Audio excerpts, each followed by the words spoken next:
Espace TV, le 22h.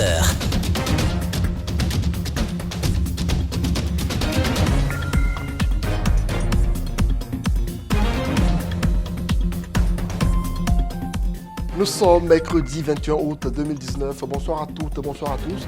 Bienvenue dans le 22h. Au sommaire, Aboubakr Diallo vient à son tour d'être placé sous contrôle judiciaire par le TPI de Kaloum. Il est interdit aux journalistes et directeur général de la radio Lynx de quitter Conakry sans l'autorisation des magistrats. On lui interdit également d'animer son émission jusqu'à la fin de la procédure en cours. Le syndicat de la presse privé appelle à la mobilisation pour un sit-in le lundi prochain. La repartition des démembrements de la CENI risque-t-elle d'imploser l'opposition?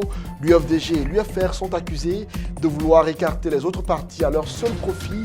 Plus de 1900 membres sont à repartir.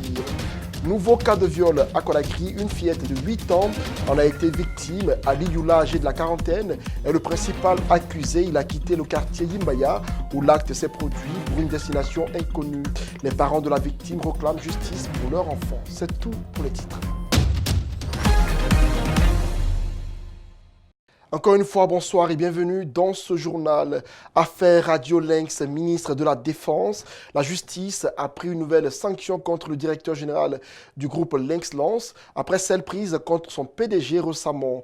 Boubacar Algassimou Diallo, connu sous le nom d'Aboubakr Diallo, a lui aussi été placé sous contrôle judiciaire. Il lui a interdit de quitter Conakry ou le territoire national sans l'accord du juge. Puis, il a interdit à Aboubakr d'animer l'émission Heure de Lynx jusqu'à la fin de la procédure judiciaire en cours. Rosaline Goto-Monemou, Alcène Camara pour un reportage. Le directeur général de la radio Lynx FM, Boubacar Algassim Diallo, connu sous le nom d'Aboubakr, a été placé sous contrôle judiciaire ce mercredi. Poursuivi pour complicité de production et de diffusion, il n'a pas reconnu les faits que lui reproche le parquet. Les charges, les faits que le parquet lui reproche. Alors, de façon sommaire, d'abord, il ne les reconnaît pas. Ensuite, le parquet a requis son placement en détention, son placement sous mandat de dépôt. Mais dans sa grande souveraineté, le doyen des juges d'instruction a jugé nécessaire de rejeter cette demande, ce réquisitoire. Il a estimé que le placer sous contrôle judiciaire est une appréciation personnelle à lui et c'est ce qui colle. Le parquet permet la diffusion de l'émission Heure de Lynx. Cependant, il interdit à l'un des principaux animateurs de cette émission d'y prendre part jusqu'à la fin de la procédure. Je précise également qu'il a été interdit, lui, M. Aboubakr, d'animer l'émission Heure de Lynx. Pour le moment, lui, ce n'est pas l'émission qu'on interdit, mais que l'émission soit animée par lui, pour le moment, jusqu'à ce qu'il soit autrement décidé. Après le verdict du juge d'instruction, le collectif des avocats de la défense compte former un recours devant la cour d'appel contre la décision de justice rendue par le tribunal de première instance de Kaloum. Nous avons relevé tout au moins appel. Nous avons relevé appel. Donc, dans les jours à venir, naturellement, la juridiction de censure, qui est la chambre de contrôle, va certainement infirmer cette mesure. Boubacar Algassim Diallo, directeur général de la radio Lynx FM, doit se présenter chaque lundi, mercredi et vendredi au tribunal de première instance de Kaloum. Il ne doit pas sortir de Conakry sans autorisation du juge. Son passeport aurait été confisqué. Les vagues de réactions se poursuivent pour dénoncer ce que certains qualifient d'acharnement contre la presse. Le syndicat de la presse privée appelle les hommes de médias à se mobiliser pour prendre part à un sit-in devant les locaux de la Haute Autorité de la Communication le lundi 26 août prochain.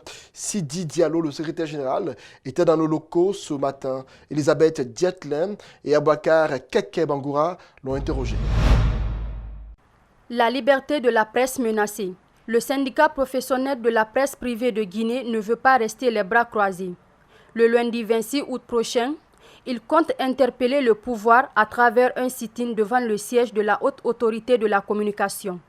Les actions judiciaires entreprises contre les responsables de la radio Lynx FM en sont les causes. Nous organisons ce sitting pour attirer l'attention des autorités du pays, surtout les commissaires de la HAC. Du fait que ces derniers temps, on n'entend presque pas la HAC. On se pose la question, est-ce que c'est parce que la HAC est indifférente vis-à-vis de ces différents problèmes, ou bien c'est parce que certains acteurs de la presse ne reconnaissent plus cette HAC?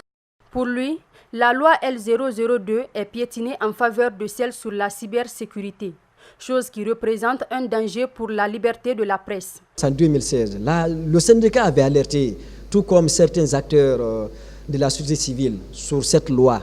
Mais malheureusement, à l'époque, ni les députés aujourd'hui qui disent nous vous soutenons, personne n'a pris acte, n'a considéré certainement le danger de cette loi. Donc aujourd'hui, déjà c'est déjà fait, l'eau est déjà versée, il faudrait essayer de prendre les dispositions pour ne pas que cette loi soit la raison de l'affaiblissement des acquis de cette presse-là. Sidi Diallo lance un appel aux hommes des médias pour une mobilisation forte le lundi.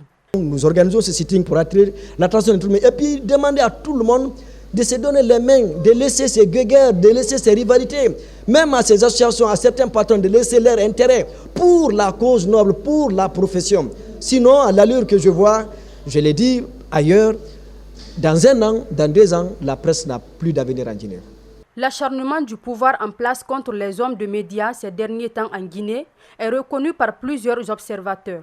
Une lettre d'information a été déposée au niveau de la mairie de Kaloum pour un mouvement de colère qui va durer 3 jours, selon le secrétaire général. Dans le même sillage, la loi sur la cybercriminalité est utilisée par les magistrats pour juger nos confrères dans cette affaire, alors que celle sur la liberté de la presse doit s'imposer. La loi sur la cybercriminalité a été votée par l'Assemblée nationale par la majorité des députés. Nous avons rencontré certains d'entre eux. On suit leur avis dans cet élément de André Mossier-Milimono. La loi sur la liberté de la presse, de plus en plus mise à l'écart au profit de la loi sur la cybercriminalité. Ce député regrette le cas du doyen Souleymane Diallo, mais il estime que pour lui, les délits de presse doivent être pénalisés. Honnêtement, je fais partie de ceux-là qui pensent qu'il faut un peu pénaliser les délits de presse. Parce que ce qui se passe aujourd'hui en Guinée, c'est du jamais vu.